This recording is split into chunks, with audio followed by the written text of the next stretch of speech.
My nephew ruined my handmade wedding dress, so I ended the family's free ride. They say the wedding day should be the one time your family rises to meet you, holding their breath with pride, keeping their chaos tucked away, making space for you to shine. Mine didn't. At 2 p.m., I was standing in the bridal room behind the ballroom, the silk hem of my dress lifted so it wouldn't graze the rug. 6 months of late nights, hunched over a kitchen table, had gone into that dress. Hand-stitched pearls darts recut 3 times steam from the iron scalding my forearms, while my fiancé begged me to sleep. It wasn't just fabric. It was proof that I could make something beautiful for myself. Not because someone demanded it, not because I was the family problem solver again, but because I wanted to. The hum of guests leaked through the wall, voices settling, cutlery clinking. I should have felt nervous. Instead, I felt steady, almost peaceful. Then the door opened. My sister Leia breezed in, phone glued to her hand, her son Theo trailing behind her with a plastic cup of neon fruit punch. My heart dropped. "Hey, careful with that," I said, trying to keep my voice calm. Leia didn't even glance up. It happened in a blink, a wobble, a laugh, the cup tilting. A sheet of red sugar splashed across my bodice and bloomed down the skirt like a wound. The heat didn't hit me first. The sound did Theo's laugh, high and sharp. "Auntie, that was a funny joke. Now Mom will buy me an iPhone." I froze. The makeup artist froze, mascara wand hovering midair. The coordinator whispered something useless about dabbing. Leia's eyes flicked to me, bored. "Theo, say sorry." Theo smirked. "Sorry," he chirped. "Not sorry at all." And Leia, finally meeting my stare, shrugged. "Don't start. It's only a dress. You can make another. Only a dress." 6 months of work hours no one saw. My chest felt hollow, like someone had scooped the breath out of me. But I didn't cry. That's the role they'd written for me my whole life. Emotional, dramatic, too intense. I wasn't going to give them that scene. I lifted the ruined silk, carefully stepped off the rug, and crossed the hall. My leather bag was waiting where I'd left it, the old brown one with the sticking side pocket. I unzipped it, with hands steadier than I expected. Inside a white silk jumpsuit I'd finished weeks ago, just in case. A folder labeled in block letters, "Boundaries." The coordinator's eyes widened. "What do you need? 5 minutes," I said. "Tell the officiant to hold." Behind me, Leia muttered, "You're being dramatic." I didn't answer. I closed the door to the service corridor. The chatter of 120 guests hummed on the other side of the wall. My ruined dress clung wet to my skin. And for the first time in years, I felt something unfamiliar control. This wasn't going to be the day they expected. This was going to be the day I finally said no. When Theo's laughter still echoed in my ears, I realized this moment wasn't an accident. It was a pattern, the latest stitch in a fabric I'd been trapped in since childhood. I've always been the fixer. If Dad needed a loan, if Mom needed a form signed, if Leia needed a babysitter, it was me. I wasn't praised for who I was, only for how quickly I could erase their problems. Praise when I was useful, guilt when I said no jokes, when I set boundaries. It started small. In high school, I picked up extra shifts to cover the electric bill. In college, I filed taxes for 3 households because the software confused your father. Later, when Leia got pregnant, I built a spreadsheet to help her budget. Somehow, I ended up quietly paying half her daycare costs. "Just until I get on my feet," she promised. 2 years later, I was still transferring money every Friday while she posted brunch selfies I couldn't afford. Every time I hinted at stopping, Mom tilted her head like I'd just committed a crime. "You know we wouldn't ask if we weren't desperate." Dad shrugged like debts weren't his business. And Leia joked, "You're the rich one, Maya." Generous in their language always meant available. And availability always meant sacrifice mine. When I got engaged, the volume dialed up. Planning the wedding became a new battlefield. I kept the guest list at 120. Leia kept sending names, coworkers, gym friends, people she'd known 6 weeks. "They're basically family," she'd say, like that magic phrase, "erase the cost." When I explained the per-plate price, she sent me a shrug emoji and wrote, "You're being cheap." Then came the extras. A kids' fun zone with arcade machines and a candy wall for Theo, of course. A balloon installation for Instagram. I said no. She said Theo won't last through dinner without it. "You'll have a meltdown when he melts down." And Mom chimed in, "Listen to your sister. She knows children." A week later, I saw a $500 charge on my card from a party rental company. Kids Zone Retainer. When I called the cheerful rep, said yes. Leia confirmed 2 claw machines, a racing game, and a candy wall. "We have a card ending in 4821. My card." I texted her.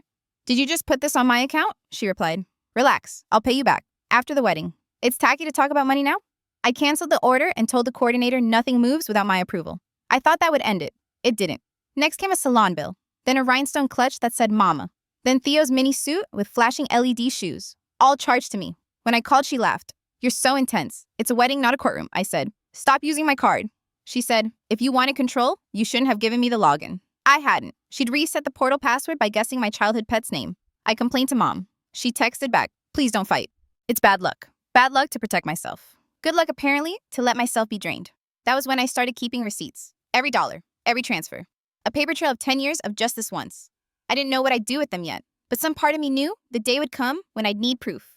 And when Theo's punch spilled across my dress and Leia's voice said, "It's only a dress," I realized the day had arrived. The turning point didn't come with fireworks. It came on an ordinary Tuesday night, 11:12 p.m., the kind of hour when silence feels heavy and thoughts sharpen into knives.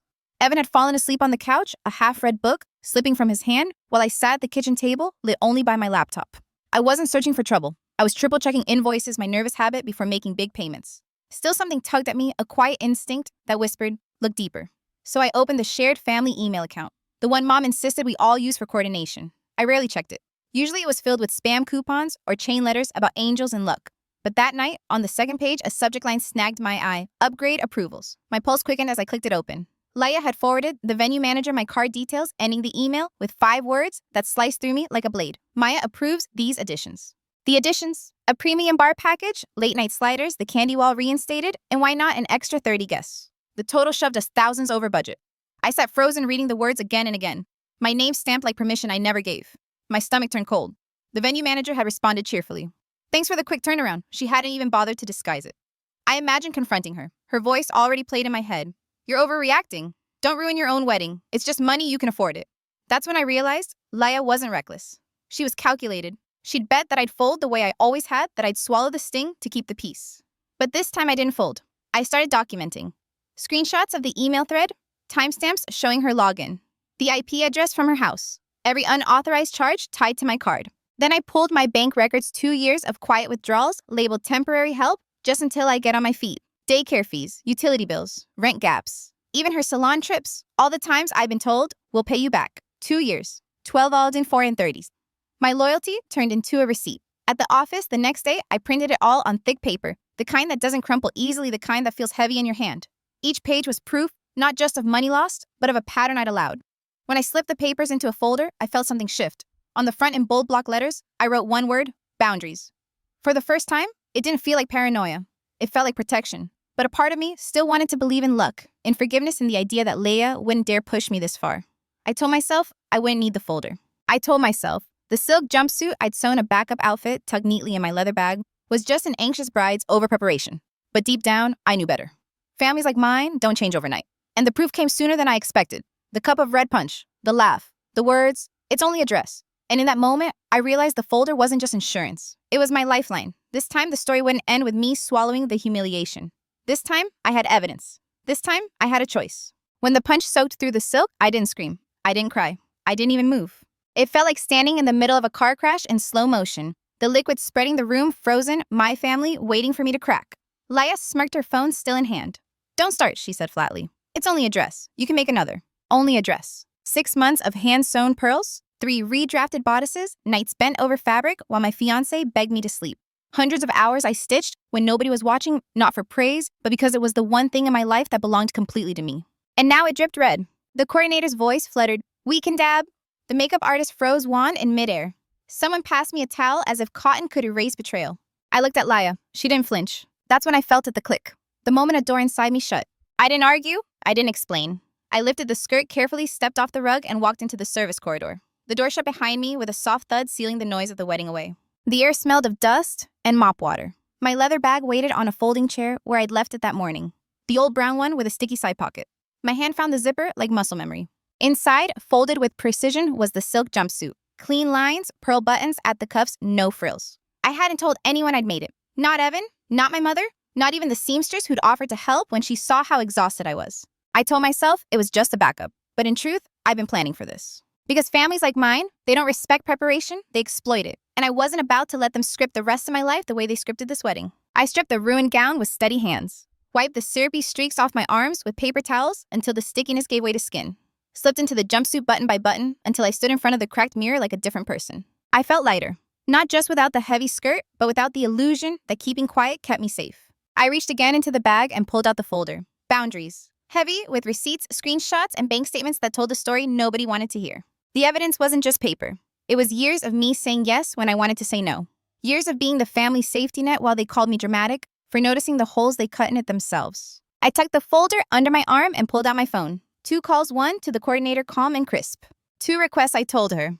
First, tell the DJ to prepare a slide for me. Second, hold the candy wall, the premium bar, the arcade rentals, and the extra guest tables at the dock unless someone pays cash. Do not charge my card. She didn't gasp, didn't argue, just said, copy that, like she'd seen worse. The second call was to Evan. Short, simple. I need you steady, I said. I'm here, he replied without hesitation. That was all. I hung up and stood in the narrow hallway for a moment. My pulse slowed.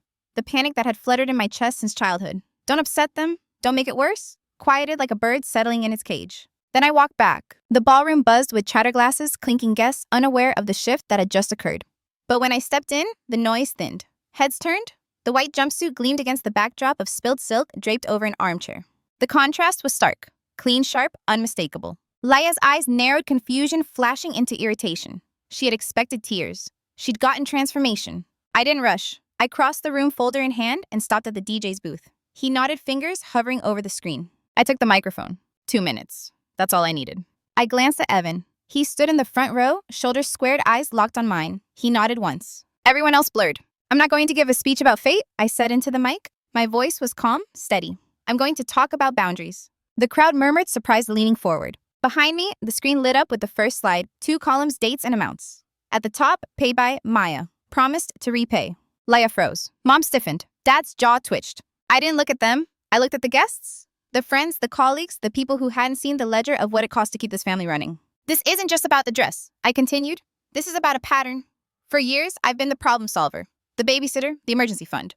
The card that covered things no one else wanted to admit they couldn't afford. And tonight, it stopped being invisible.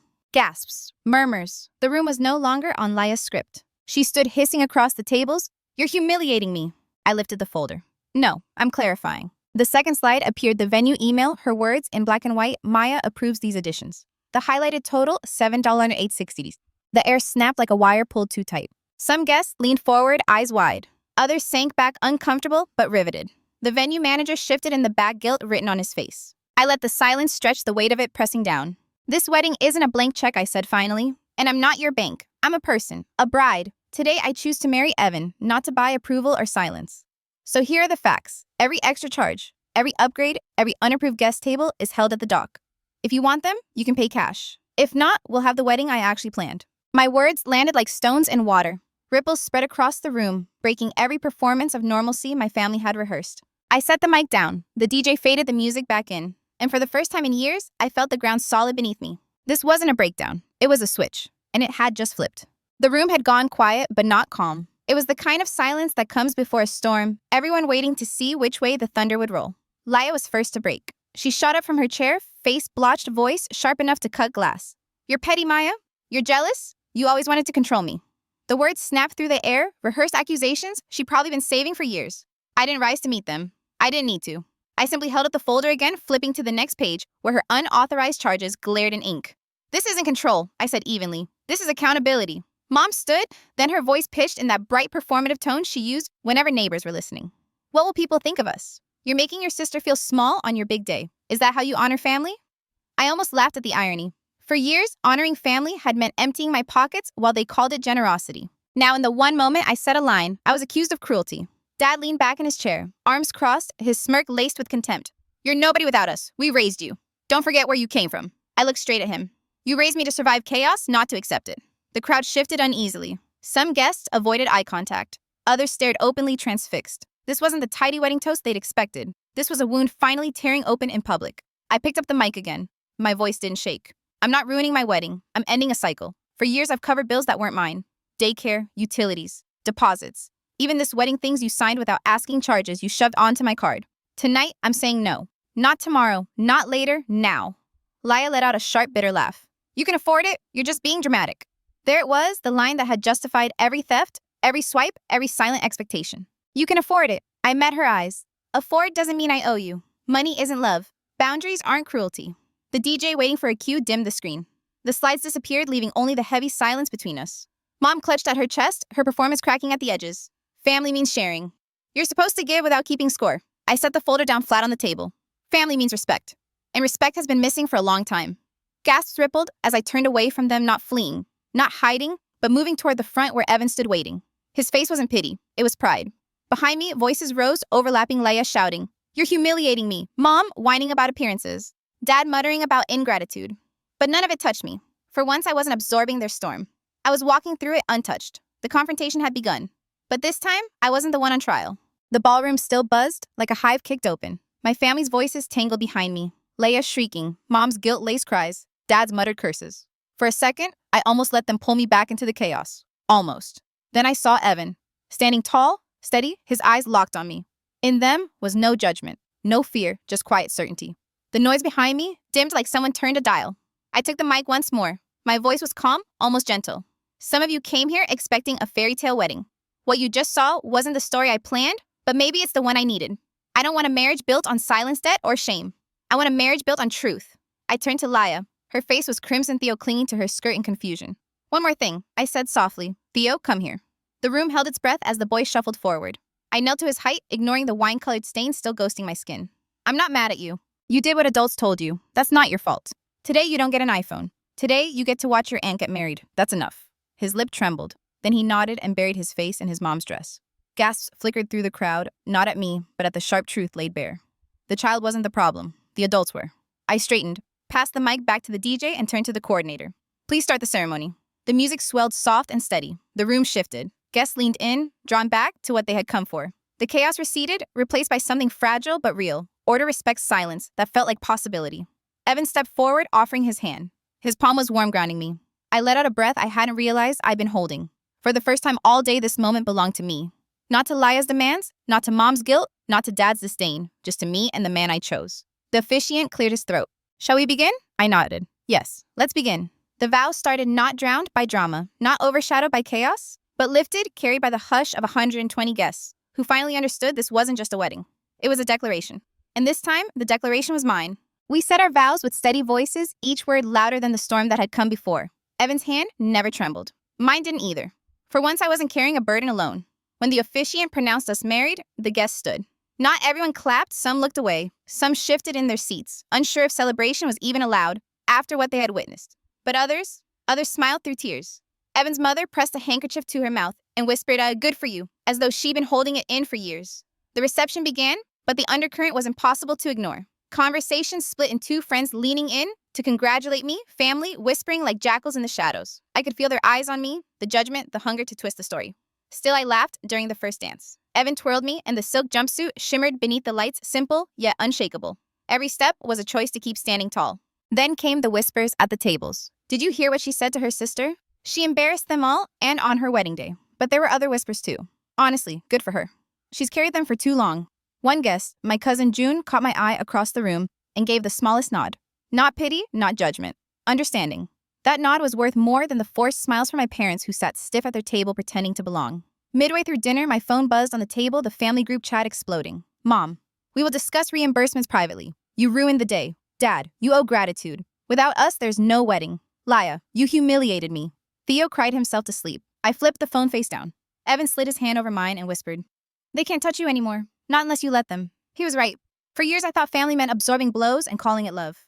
But tonight, I had shown 120 people and myself that love without boundaries was just debt in disguise. The music swelled again. I looked around the room. The people who mattered were here. The people who only wanted control had already lost. And though the night wasn't free of shadows, it was the first time I felt truly married to Evan, and to the version of myself I had almost lost. The morning after the wedding should have been quiet. A slow breakfast, leftover cake, maybe a walk with Evan while everything settled.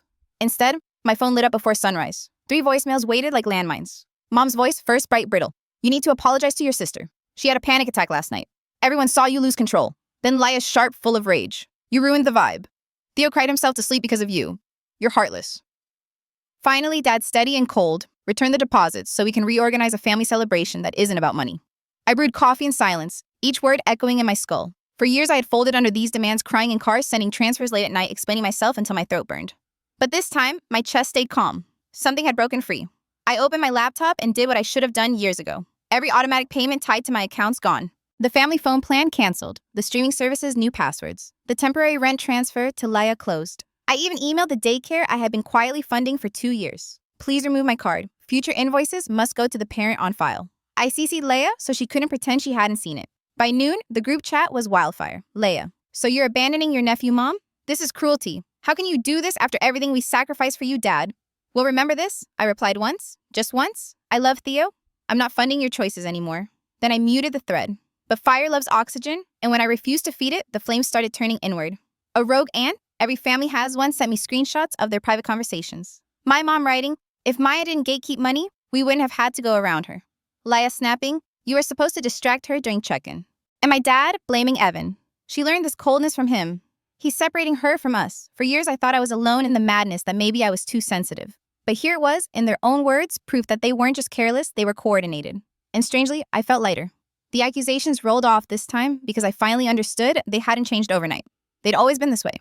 The only difference was that for the first time I said no. 2 days later, my phone buzzed with a notification from Facebook. Against my better judgment, I opened it. There it was, a photo of Theo holding a piece of paper with shaky letters that spelled, "I'm sorry." The caption was long written by Laya, dripping with self-pity. Family means forgiveness. Some brides forget the meaning of love. My son is innocent. He just wanted to make his aunt smile, but instead she humiliated us in front of everyone. The comments rolled in. OMG, what happened? Don't let jealousy ruin family. A trail of sympathy emojis and virtual hugs all for her. And underneath each, my mother had replied with vague hearts or phrases like, "It's complicated, but we still love her." Feeding confusion, planting doubt, the way she always did. I didn't take the bait. No rants, no comments, just silence. Instead, I wrote one short email to the only relatives who mattered to me, the ones who had shown kindness to Evan and me over the years. No adjectives, no emotion, just screenshots of the unauthorized charges, a breakdown of what I'd covered in the past, and one simple line, going forward, I will not be funding or managing family expenses. Please direct questions to the person who incurred them. 30 minutes later, a cousin replied, "I'm sorry. I saw but I didn't see. Tell me how to support you now." That was all I needed. Not everyone was blind. Meanwhile, reality set in for the others. The daycare called Leia about her unpaid balance. The phone company emailed my mother about past due bills that had been silently covered by my card. The venue sent a polite message, remaining upgrades pending payment. For the first time, their web of excuses collapsed under weight. They could no longer shift onto me. And yet, instead of accepting blame, they doubled down. My father muttered about betrayal. My mother staged a new narrative, Maya has been poisoned by her husband. And Laya? Well, she just posted another filtered selfie writing. Some people forget where they came from, but the cracks had already started to show. Even my aunt, the one who sent me the screenshots, whispered to me on the phone. People are starting to notice. The story isn't working anymore. For the first time in years, I wasn't the one drowning in guilt. They were. It was a Wednesday evening when the knock came. Evan and I had just finished dinner when he froze at the sound. He didn't need to look, he already knew who it was. He opened the door, only a crack. There she stood, my mother holding a Tupperware of lasagna like it was some peace offering from another universe. Her face wore that familiar mask, sweet, practiced, manipulative. "Now isn't a good time," Evan said politely, but she pushed past him as if the apartment belonged to her. The lasagna landed on the counter with a soft thud. "Maya," she began, her voice syrupy. "We're family. Family doesn't humiliate each other. Problems are handled privately." I pointed at the folder still sitting on our table, the same one I'd carried into the ballroom on my wedding day. Boundaries scrawled across the front. I handled them privately for 10 years, I said. "You humiliated me the moment you treated me like a wallet." She sighed, exasperated. "You've always been so dramatic." That word again. The word they used to shrink me whenever I stopped absorbing their chaos.